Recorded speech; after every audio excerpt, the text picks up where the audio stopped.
Hello, this tutorial will guide you through the process of changing a bundle's name and the images that appear on the bundle parent products PDP page.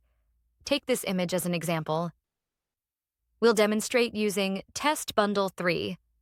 This bundle creates a bundle parent product in your Shopify.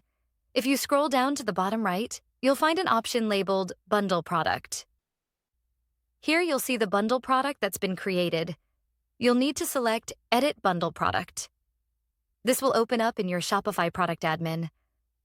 Here, you can upload a new image for this bundle and change the name as desired. For instance, I've renamed it to Test Bundle New. After making your changes, simply hit Save. Once you've saved your changes and refreshed the page, you can sync the products. After making changes in Shopify, simply click on Sync Parent Product in Bundle Product section or Sync Product on the top. If you have any questions, please feel free to ask. Thank you for your time.